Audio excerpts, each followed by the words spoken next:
So welcome everyone to today's webinar, first webinar of 2022. Our webinar today is titled IcedID Infection Activity, Traffic, and Other Indicators with Brad Duncan. So we're excited that you're here. Not much has changed in terms of our webinar. So if you've been to a webinar in the past, the only thing we've added is Discord. If you haven't been to a webinar, then the new thing is we've added a Discord. I'll get that link posted if you'd like to join, but we do have a channel there for webinars live chat. If you'd like to ask any questions, we'll be keeping an eye on that and make sure that they get relayed to Brad here throughout the webinar. The idea behind using the Discord is that the chat will always be there, so we can go back and reference anything that's there. It doesn't disappear when the Zoom ends. Outside of that, if you would like to use the Q&A or the chat feature in Zoom, ask that you use the Q&A feature just so it's a little bit easier for us to keep track of that. Outside of that, you won't be able to share your mic or your camera, so you'll be in sort of a read-only mode here throughout this webinar. Just a couple of quick announcements. Webinar brought to you by OISF and Suricata. OISF is the Open Information Security Foundation, and that is the US-based 501c3 nonprofit that supports the Suricata project. So everything that helps Suricata be what it is comes through the support of the foundation. So if you have any ideas or interest in becoming a member of the foundation or supporting Suricata, there's things like consortium memberships and Suricon sponsorships. Please consider going to OISF.net and checking that out, information out, or just simply emailing us info@oisf.net. We have our forums, so all discussions related to Suricata take place here. So great place, to learn more and to get help and just be surrounded by folks that are using Suricata on a regular basis. Forum.suricata.io. So I would encourage you to check that out as well. Suricon 2021 just took place. It was a hybrid event in Boston, which means next year we'll likely be moving back to Europe. And Suricons are typically in the fall. It's the annual Suricata user conference. So mark that on your calendar, suricon.net for more information. That's all I have for announcements. Anybody else on the team have anything? Silence is no. So joining us today, Brad Duncan. After 21 years in the U.S. Air Force, Brad transitioned to cybersecurity in 2010, where he is currently a threat intelligence analyst for the Palo Alto Networks Unit 42. Brad specializes in analysis of malware infection traffic. He is also a handler for the Internet Storm Center and has posted more than 140 diaries. Brad routinely blogs technical details and analysis of infection traffic at malware-traffic-analysis.net, very popular site, where he provides traffic analysis exercises and over 1,600 malware and traffic samples to a growing community of information security professionals. So without further ado, Brad, the floor is all yours. All right. I will stop my share. And thank you for joining us today, Brad. Really excited to have you here and can't wait to hear what you have to say today. Okay, well, great. I am, as already introduced, I'm Brad Duncan. The PCAPs that I'll be using for this specific webinar are on my blog, malware-traffic-analysis.net/2022/OISF-webinar. So if you would like to download those and follow along, please do.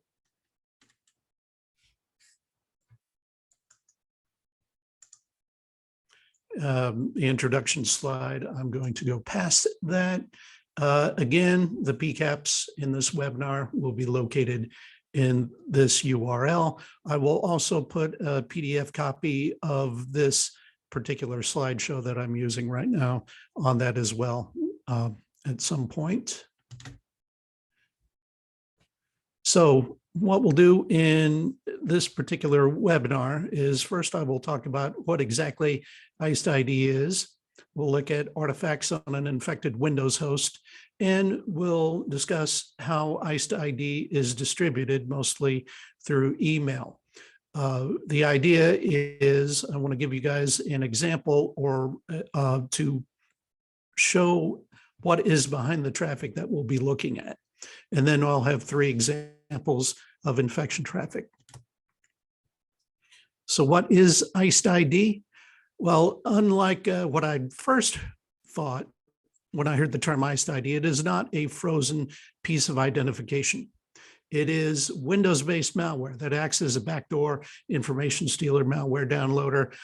First reported in late 2017 as a banking Trojan. It definitely has evolved since then. Here is the heart of an IcedID infection chain. You have an initial loader, which is a dynamic link library, a Windows DLL file that generates traffic, which returns a gzip binary, basically a data binary. You can't unzip it. That I found out there's a certain way to unpack that into two files, which is what the initial loader does. Once it retrieves that gzip binary, it will separate that out into two files that are made persistent on the infected Windows host. The first one is the IcedID persistent DLL, and the second one is a data binary, always named so far license.dat, and that is used to actually run the persistent DLL. That persistent DLL, if you were to put it by itself in a sandbox, you wouldn't get anything as far as a malicious activity because it needs that license.dat file to run. And once that is run, it generates more more web traffic, HTTPS this time, which in turn loads memory resident IcedID malware. And it does this each time you reboot the machine with IcedID persistent on that infected Windows host. And when you look at the broader picture, there is some sort of delivery mechanism that results in the initial DLL loader being present on that Windows system. This is usually email-based delivery. And I want to say in previous years, I have seen web-based delivery, but I can't remember the last time I've seen web-based delivery resulting in an IcedID infection.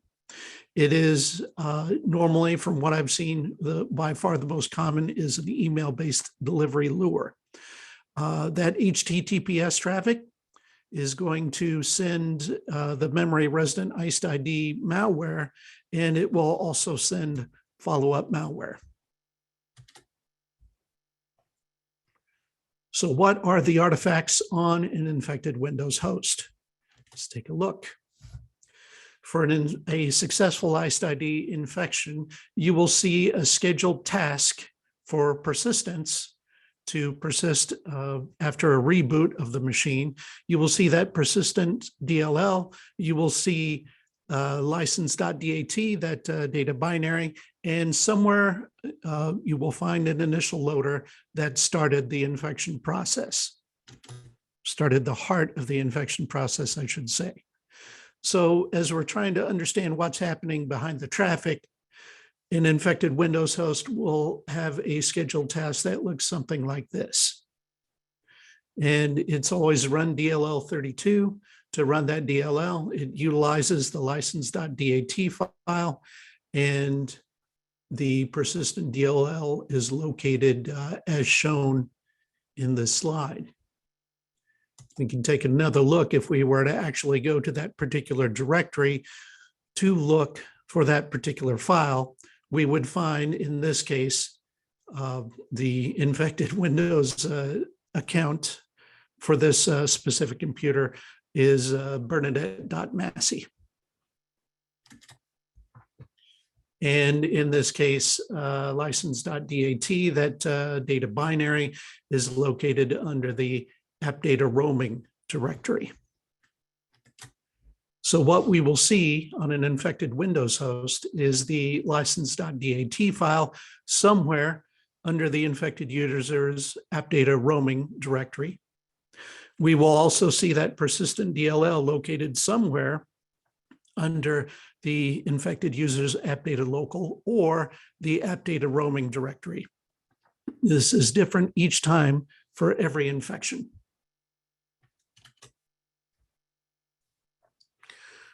So we'll always see, for a successful IcedID infection, we will see that scheduled task, that persistent DLL, that license.dat file.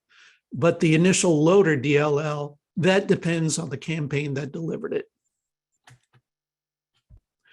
So one of the campaigns that I keep track of is designated by Proofpoint as threat actor TA551, also nicknamed ShatHack, or as I like to call it, ShatHack. So in this case, that installer DLL file is located under the infected hosts C users public directory, and it's got a JPG file extension.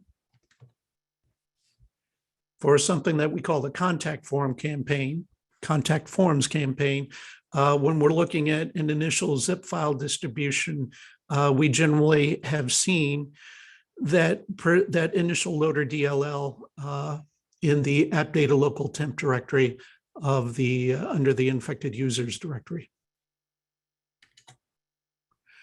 And when contact forms uses ISO as a malware distribution method, that ISO file is mounted as a separate drive, and the DLL is on that within that ISO file. A key thing to note here is in most sandbox or test environments, for that initial loader, if you're doing some sort of dynamic analysis on that malware, if nothing is returned as that initial loader tries to grab that gzip binary, you will not get a successful IcedID infection. And that initial loader will be sitting on the system, would still be detected as malware if you're following best security practices and you have some sort of endpoint protection. But that initial loader, once it's a kind of a one and done thing. You run that initial loader, and it will either infect a computer or it will not. So how is IcedID distributed?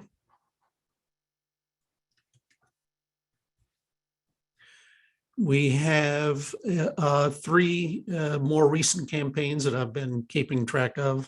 The first one, as I mentioned earlier, is TA551. The second one is called Contact Forms campaign. And then there's another email campaign that we've seen started this week that uses Excel add-in files, file extension XLL, to start the infection. So for the TA551 campaign, that ShatHack campaign, we are going to see an email that is spoofs a legitimate subject line, and generally it spoofs a legitimate sender. The attachment will be password protected.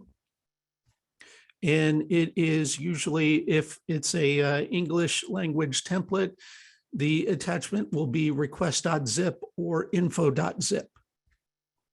The passwords are different for each wave of mouse spam each day. So you will use the password to extract the Word document. And this Word document that ShatHack uses,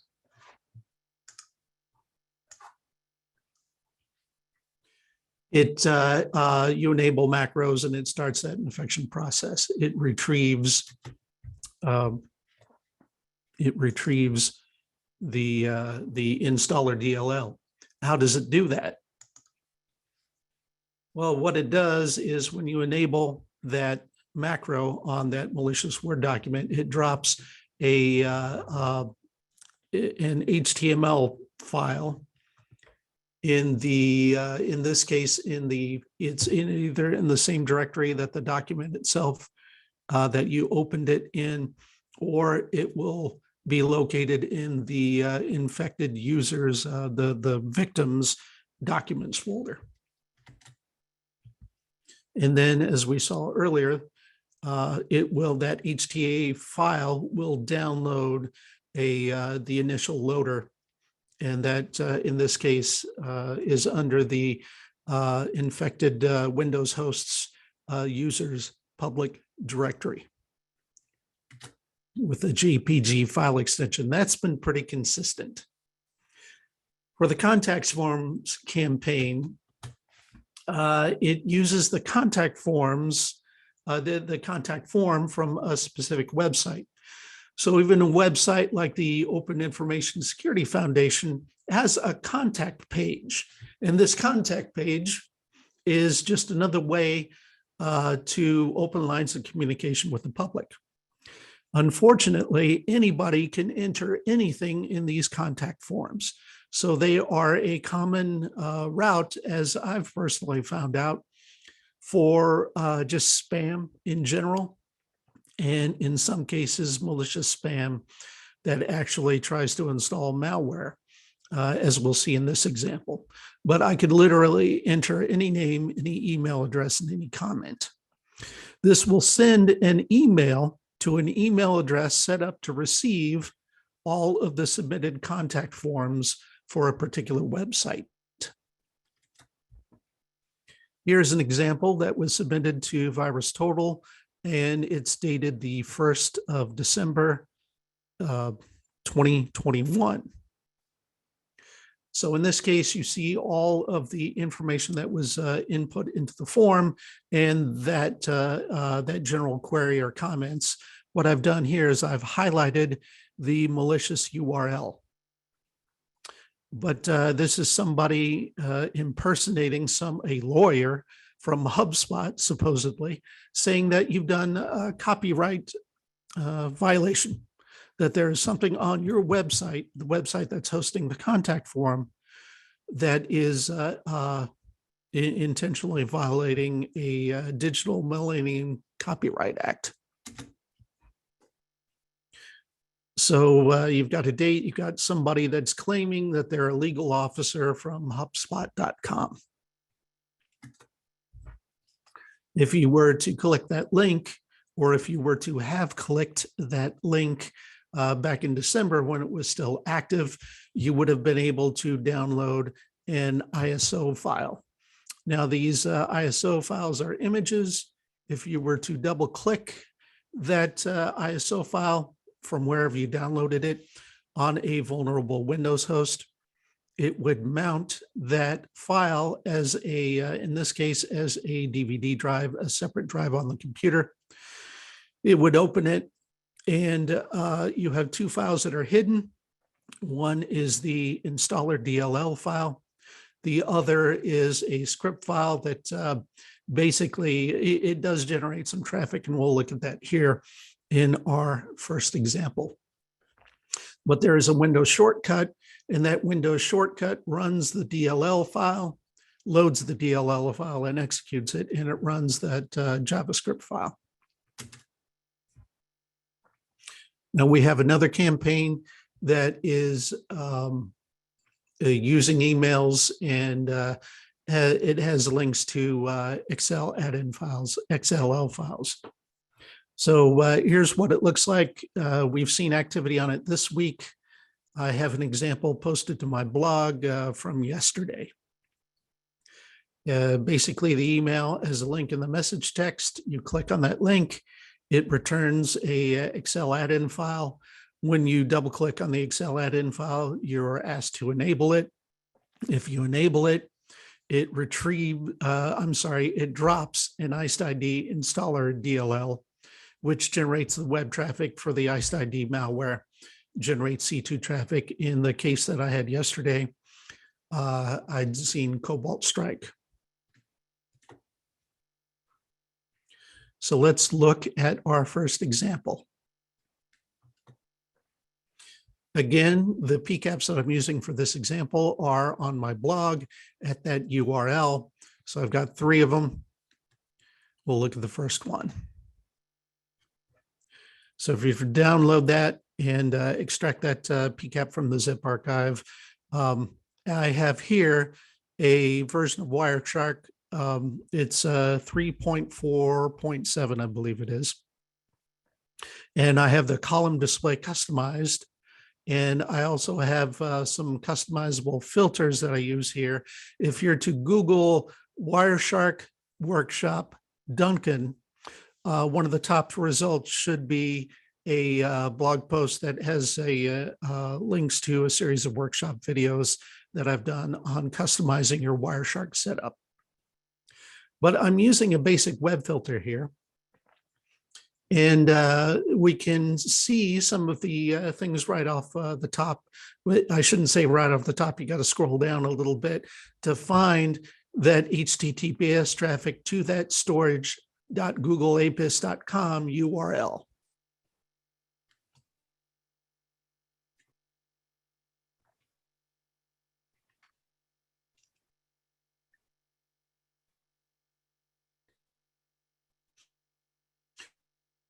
So we have traffic that's specific to the content, the gzip binary.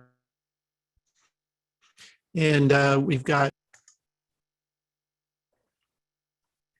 okay, somebody let me know if there's an issue because I have an internet connection unstable.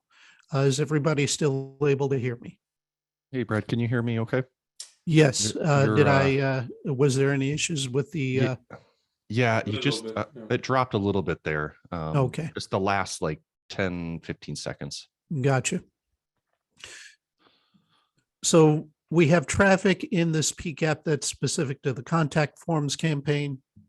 We have traffic in this PCAP that is specific to the IcedID installer DLL, and we have traffic that's specific to the command control traffic, the C2 traffic. So if I were to follow the TCP stream there's a HTTP request over TCP port 80 to moserdao.top. And that URL ends in stis.php. It's unencrypted, so we can see everything in this. And this was generated by that JavaScript file from the downloaded ISO. So it has an unusual user agent. The user agent string is not send to. That is probably something that you could write a Suricata signature for example, because that is not a normal user agent. I want to say a couple of weeks or a week or so, a week or two before this, the user agent was not send. And in this example, the user agent is not send to.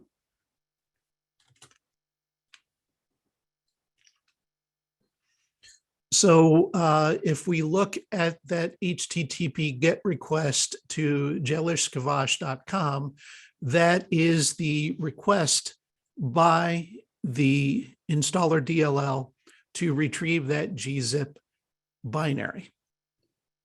And the interesting thing is the cookie data. There are minimal HTTP request headers, and we're looking at the cookie data. Now, what I've done in this case is I have installed Security Onion, set that up in a VM, and I've imported the PCAP. I've set up Security Onion using the Suricata rule set and the emerging threats open, I should say the Suricata IDS and the emerging threats open rule set. And I've imported that PCAP into Security Onion, so it will look at the traffic and trigger on any rules, any of the Suricata rules that the emerging threats open rule set has for this. The two ones of note are the one at the bottom for the request cookie, the IcedID request cookie. That's what we just looked at before I started talking about Security Onion. And then at the very top, we have 14 alerts for HTTPS traffic using a demonstration certificate authority. That certificate used to establish the HTTPS communications. The organization shows up as Internet Widgets Pty. So if we are to look at that request cookie rule set, and the alerts and everything before the The alert message is typical on what we're looking from any traffic that's going out from a possibly infected host, reaching out to the internet to do something. So I've highlighted here the actual criteria to trigger the alert. And if we were to look at that HTTP request headers and find out how this Suricata signature triggers on that, we can see the strings that it's triggering on. We can correlate the strings in the cookie and the GET request to the criteria to trigger this particular Suricata rule.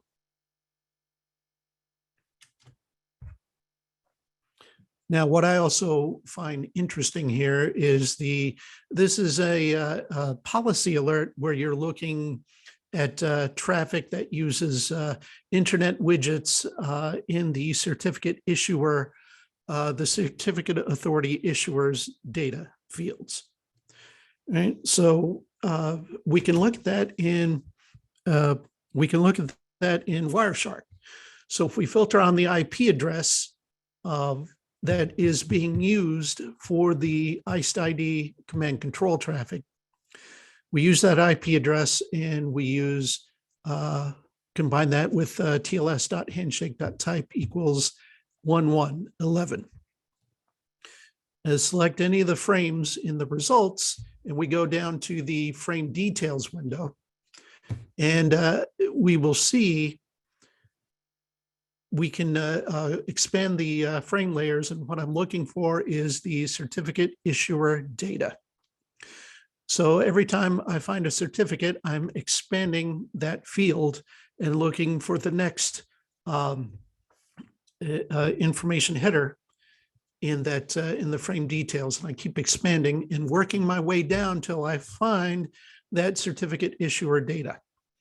So I'm looking at the certificate issuer RDM sequence. There are 4 items for this. They're all the same.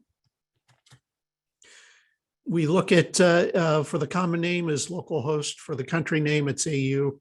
The state or province name is some-state, which coincidentally is what my wife tells me I'm in after a night of heavy drinking. And then we see the organization name of Internet, which is PTY Ltd. Now, this is not exclusive to IcedID. There are other families of malware that use the same type of certificate, this demonstration certificate data, this demo certificate. Now, this infection also has, I believe this is one of the emerging threats, pro signatures, which I currently don't have access to. And so it is encrypted traffic over TCP port 8080.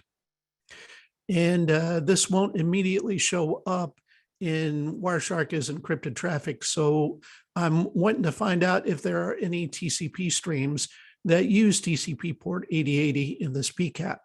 So I'm using a Wireshark filter that will find those TCP segments with the SYN flag set. And this is the start of a TCP stream.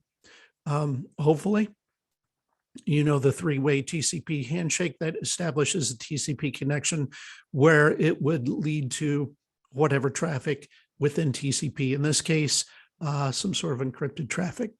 But we have 2 TCP streams here over TCP port 8080. So if I follow both of these streams, we'll see the first stream will have repeating information. It's like the same sequence of bytes repeated back and forth. You also have that same sequence of bytes in the first few bytes of the other TCP stream. And at a set distance after that, you have the ASCII characters VNC. I want to say, for example, that this is stuff that you could write a Suricata signature on in order to catch it. Now, interestingly enough, in Wireshark, it does not automatically decrypt TCP port 8080 as HTTPS or TLS or SSL traffic, as any sort of encrypted traffic. So I would have to decode that as anything over TCP port 8080 as TLS.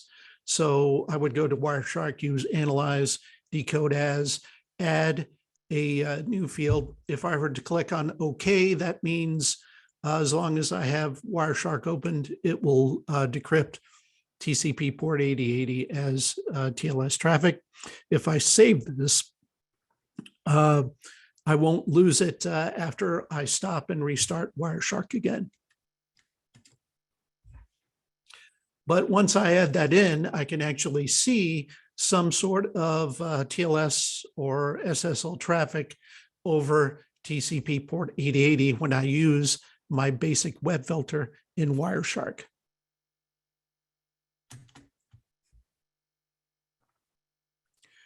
So activity that already has Suricata rules or could have rules written for this particular PCAP is that HTTP request to masterdal.top that ends in stis.php. We also have the HTTP request that returns the gzip binary to jealous.com. We have the HTTPS traffic to ASRSPOE.com, which is the command control traffic for IcedID. And then finally, we could do a Suricata signature on the dark Vnc traffic, which is that SSL TLS traffic over that IP on port 8080.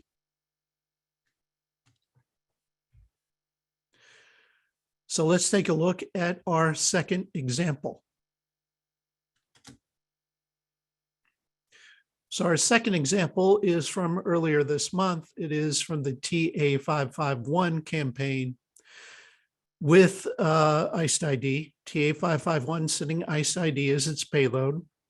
And it uses, we have a follow-up with Cobalt Strike and some dark VNC traffic.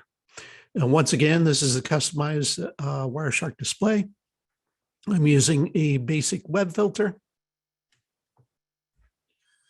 So traffic specific to the TA551 campaign is to Figueroa scorpiong.com, an HTTP URL.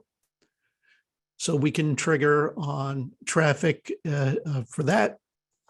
We can have a Suricata rule for that. We have the IcedID installer DLL retrieving the gzip binary. We have the IcedID C2 traffic. We also have two instances of Cobalt Strike, one using customsecurityusa.com as its domain for the C2 traffic for that Cobalt Strike sample, and another Cobalt Strike sample using juniperengineer.com as its C2. How do I know these are two separate Cobalt Strike instances? Because you won't find that malware in the PCAP. I found it out through forensics on the infected Windows host. And then dark VNC traffic. Let me go back. And here I have set up an Ubuntu environment. I've got Wireshark 3.4.7. I've got the 3 PCAPs for today's webinar. So we've already gone over this one. These PCAPs, by the way, are traffic from an Active Directory environments. They're all Active Directory environments. So I'm going to open this second PCAP up, our second example, as we saw in the earlier slide. Now, this HTTP GET request to Figueroa scorpiong.com is TA551. I'm going to follow the TCP string. So one of the things that we can trigger on in the HTTP GET request is the first 4 characters in this between the 2 slashes there, that base directory, if you will, are always the same for a set amount of time. I don't think it's still VCNH, but it might still be. I'd have to double check. And then there is always a set amount of characters followed by a number from 1 through, it can be as high as 15 or 16 that I've seen before in previous months. You will also see something related to that in the HTTP response headers. But the user agent is unusual in that it shows Internet Explorer 7.0 as the web browser, some other .NET identifying characteristics. So this is not a normal user agent that we would see, but you could probably use pro-compatible regular expressions to figure this out. I just view it by sight. I can eyeball it and find that particular pattern. It's easy to spot visually. And what we see here, which is common, and there are plenty of Suricata-based signatures that will trigger on a Windows executable or DLL file. It could be either one of these. In this case, it's a DLL file, where the first 2 bytes of that file show up as the ASCII characters MZ. And then this program cannot be written in DOS mode. I'm seeing other indicators of like RData, PData, part of the internal parts of this DLL file. Now I can look at this HTTP GET request to gresham.xyz, which is the infected Windows host that installer DLL retrieving the gzip binary. Once again, we have that interesting cookie data. What's interesting here is that _u contains this is ASCII representation of hex data. So for example, I can go to CyberChef.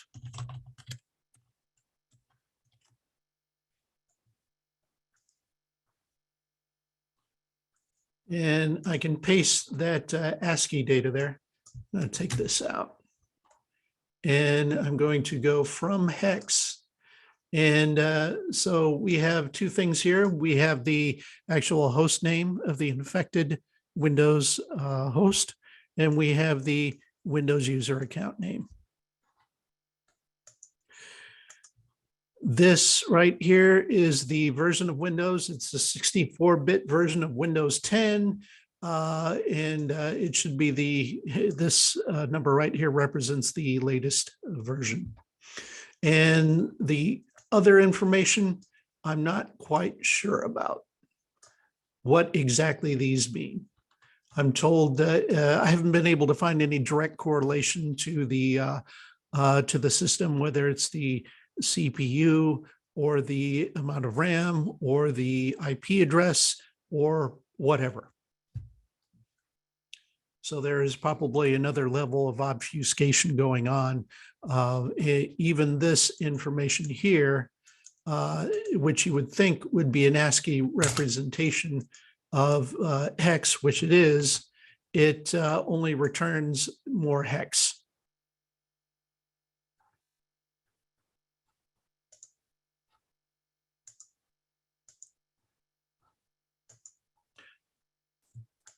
So this here, this HTTPS traffic to xijsry.com is the IcedID command control traffic. So what I'm going to do here is I'm going to filter on that particular IP address for the C2 traffic, and I'm looking at TLS handshake type equals 11. And I'm going to do what we did earlier in the slides and look at the certificate data. Going to the frame details, and I can select any one of these frames. They're all the same. And expand my way down to the issuer. And once again, we have the same thing what we saw in our previous example: localhost, AU, some state, Internet Widgets PTD, PTY Ltd for the organization name. All right. Once again, this is not normal. This is a type of traffic that you would see. The certificate issuer data, this demo certificate, is used by different malware families, including IcedID. So I'm going back to my web filter for this traffic.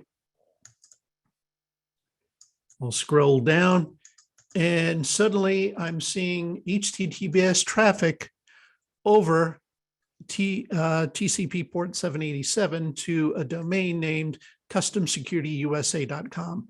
Notice how this happens several times every minute.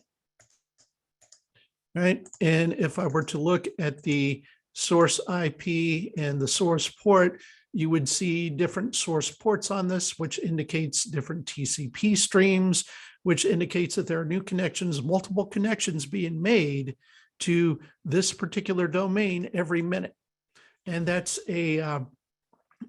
is a clue that you are looking at Cobalt Strike traffic, especially when we're looking at something like this being caused by an IcedID infection. So what I can do is I can look at TCP ports equals 787 and TLS handshake type equals 11 to see what the certificate issuer data is for this specific encrypted web traffic. And we find out this is Let's Encrypt as the certificate issuer authority for the certificate used in this particular traffic. So this is, Let's Encrypt is a legitimate certificate. Don't get me wrong. It's a free certificate though. And much like anything that's free on the internet, whether it's services from Let's Encrypt or Google or Microsoft, anything that's free or anything that has a trial period can be abused and is abused by criminals. So what we'll find is generally for HTTPS traffic generated by Cobalt Strike, we'll see this type of certificate issuer. It generally is Let's Encrypt when it's encrypted. So I keep scrolling down. Now, one of the things I noticed is you'll occasionally see command control traffic from the IcedID C2 traffic mixed in with this IcedID C2 traffic, the IcedID C2 mixed in with the Cobalt Strike C2 traffic. There's an HTTPS URL, I don't know what it is, to privatelab.com, which I think is the one that returns another malware binary that I found when I was doing forensics on the infected Windows host. And when I analyzed that particular malware sample, it sent command control traffic to juniperengineer.com over TCP port 778. So if I were to look at TCP port 778 to try and get that particular certificate issuer data, we're seeing the same certificate issuer data. It's another Let's Encrypt issuer for the certificate used on this specific server. So once again, I didn't know specifically that this was two separate Cobalt Strike samples until I was able to do forensics on the infected Windows host. But that is what we have here. Now, if I were to do TCP port 8080,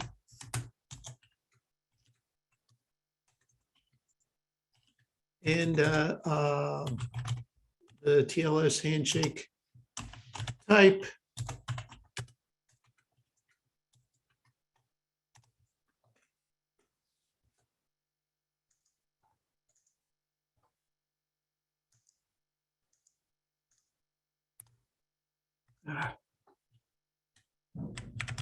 Forgot to put equal. Okay, I'm not seeing anything here. Actually, what I was looking for, that was my bad. TCP flags equals. So I'm looking for those TCP send segments. I'm going to follow the first TCP stream. Just like we saw in our previous example, I'm seeing the same few bytes repeated back and forth from the infected Windows host. If I were to follow that second TCP stream, got the first thing. Once again, we're seeing the same series of bytes at the very beginning, and at a set number of bytes into the traffic, we're seeing the ASCII characters Vnc. So what I'm going to do on this, I will do what I did earlier. I will decode as. I'm going to do TCP ports 8080, and I'm decoding that as TLS. I'm going to save it this time. I want it to persist. Now, if I were to actually look for any sort of traffic, I can look at the web traffic and I see something that shows up as TLS, SSL, HTTPS. But if I were to look for the certificate used for this communications, I will not find it. So it is not typical traffic when it comes to that. The interesting thing as well, we don't have that here. That's in our next example. So let me go back to the slideshow.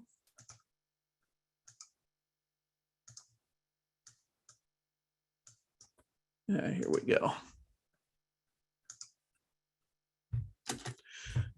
So let's look at our third example. Now, this one is from April 26th of last year. And the reason I include this, which is relatively old, comparatively speaking, is it has an example of Cobalt Strike that's sent over regular HTTP traffic and not HTTPS.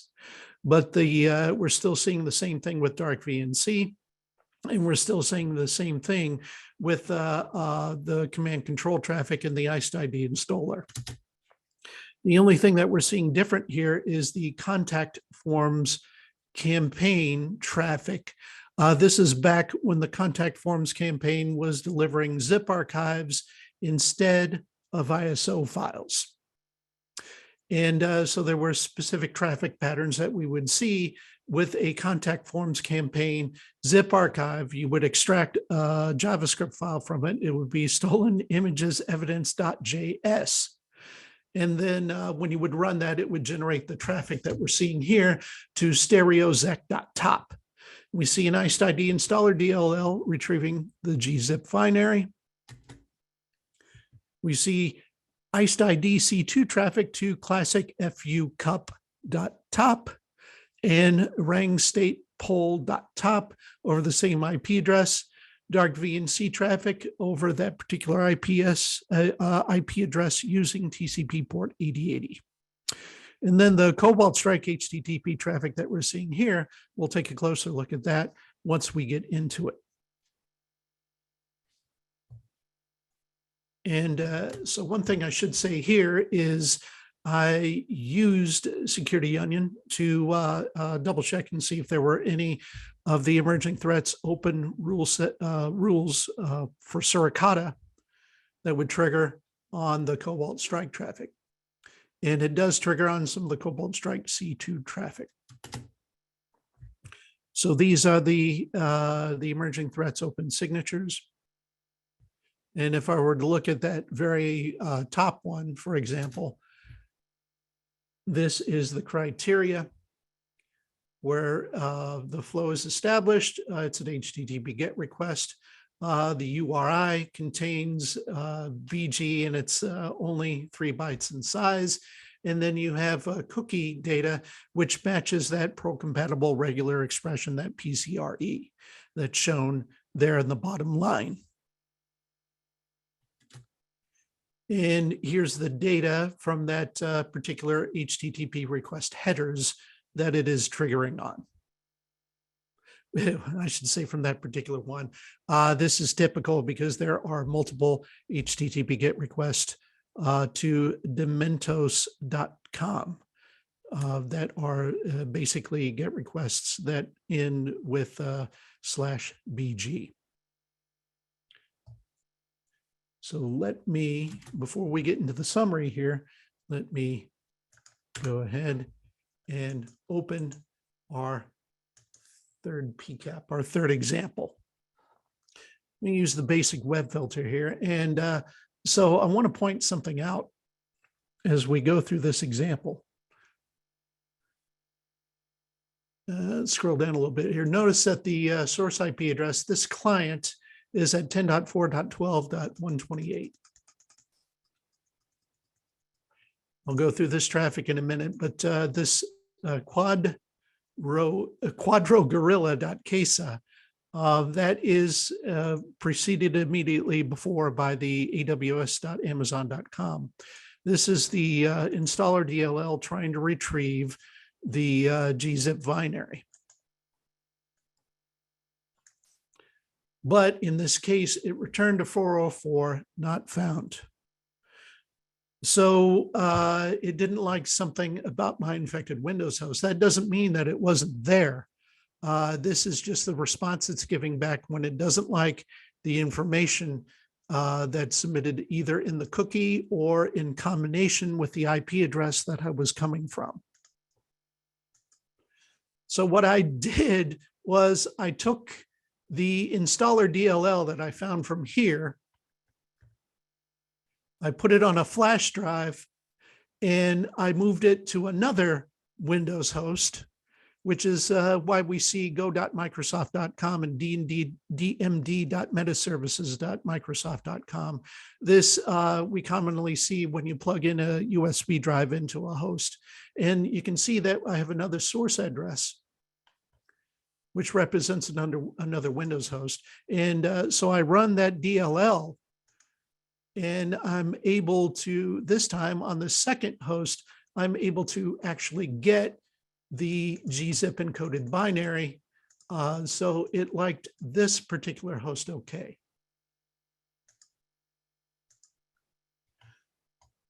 So just keep in mind that this second example has 2 different hosts. The infection didn't run through its full course in the first client that I tried to infect. So I moved the installer DLL to a second client and it successfully infected it. But let's look at this traffic that's specific to the contact forms campaign.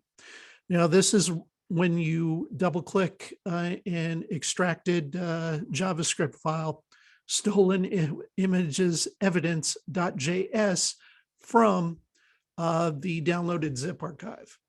And as we can see here, if it likes you and gives a 200 OK, and it will return script that retrieves another URL, saves it in the infected, in the victim's app data local temp directory or wherever that temp environment is set up. And then it uses run DLL 32 with plugin init as the entry point. Now, we see minimal HTTP request headers here, which is another sign that you're dealing with malware. We scroll down a little more, the fact that the file name that it claims it's returning ends in JPG, or sometimes you'll have the content type that will say it's an image when it's clearly a Windows executable or a Windows DLL file. In this case, it's a Windows DLL file.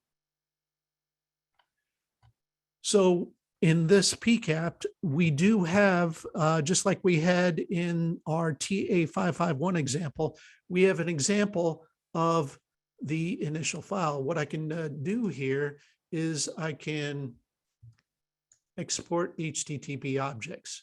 I can go down to where I find that particular binary and I can save it. So, I'll save it as it's named. You can save it as anything you want. So there it is. There's the file that I saved. And just open a terminal, do a file command, and it does show that it is a DLL file, right? And we get the SHA-256 hash.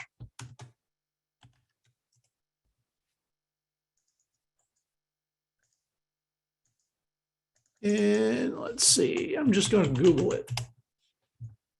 This is a relatively old PCAP. So I've got reports on this being malware. I also have the tweet that I did through my employer, Palo Alto Networks Unit 42. But Triage, which is a sandbox, has a report on that. And I could look at this and I can find out that in this case, it's showing up as identified as IcedID. And it generates traffic to quadgorilla.casa to retrieve that gzip binary.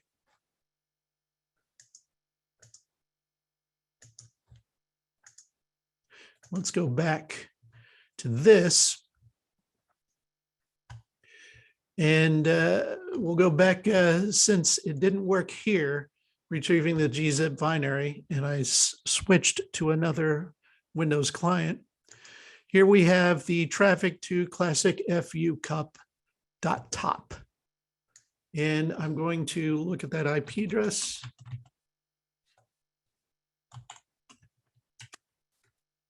(167.99), 163, 235, and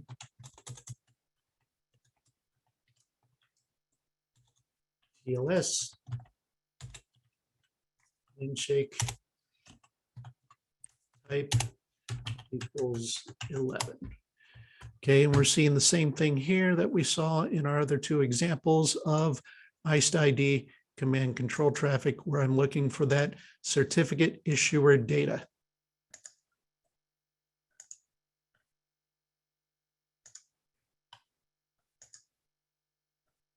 So I'm working my way down here. Once again, just like if I've had a heavy night of drinking, I am in some states. This traffic uses some state as its state or province name, and Internet Widgets Pty Ltd as the organization name. So that is common. Once again, this is not just IcedID, but other malware families use this particular demo certificate issue with this specific issuer authority for HTTPS traffic generated to its command control servers. Go back to my basic web filter. You'll find it the same thing whether it's using either one of these two domains. Now, because I have saved that Wireshark filter, right? I'm sorry, that Wireshark decoding, where I'm also decoding anything over TCP port 8080 as TLS.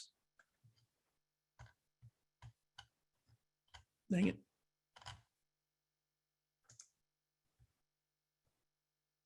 I apologize.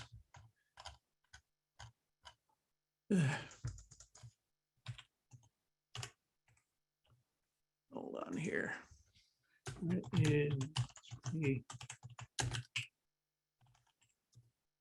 All right, this is dark VNC traffic. right here. So if I were to look at this,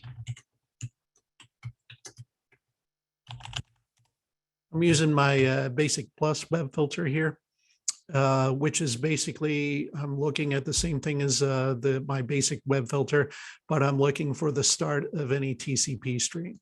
So I'm going to follow this very first TCP stream. Once again, I'm seeing repeating strings of characters of hex values going back and forth between the server and the infected Windows host.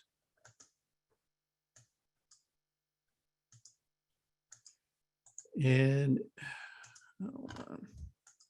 I follow the second TCP stream.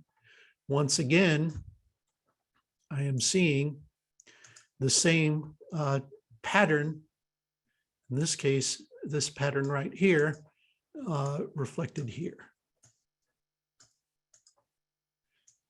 All right, this is something, now the letters, the ASCII characters J and O, I'm not sure that that's necessarily specific, but to dark VNC, it could be other characters. I want to say I've seen other characters, but this ASCII characters V, capital N, capital C, this many bytes from the very start of that TCP stream, that is something that you could trigger, that you could write a Suricata rule for.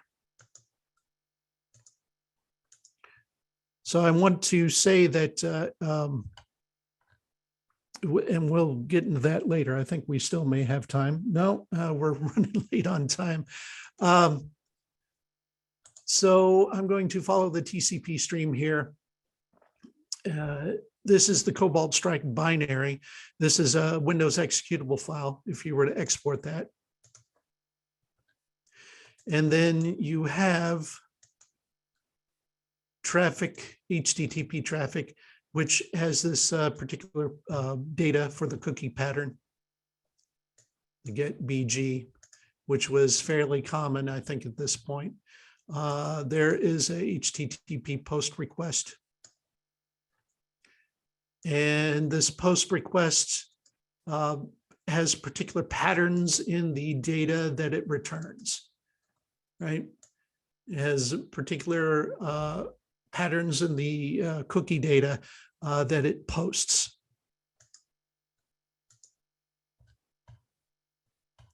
One of the things I want to mention here is, I don't know if I have it in this particular PCAP, but the dark VNC traffic, generally, you're basically using that infected Windows host through dark VNC as a proxy to access the internet, if I understand this correctly. So that dark VNC traffic is just basically a connection that's being established. There is plenty of other traffic here in this particular PCAP. In all the PCAPs I generate, that is specific to Windows 10. It's just Microsoft system traffic. So anything Microsoft.com, Windows.com, unless it is being spoofed, which I have seen before with Cobalt Strike, where it's spoofing a Microsoft.com domain. And one more thing before I wrap up here, I want to say that the most recent example I have of IcedID with Cobalt Strike is from that campaign that was using XLL files to drop the installer DLL for IcedID. So you can go to this. It is for yesterday, Wednesday, January 12th. You can get the appropriate stuff. You can go to look at the actual tweet with the images from it. It actually shows a little bit behind what's going on here.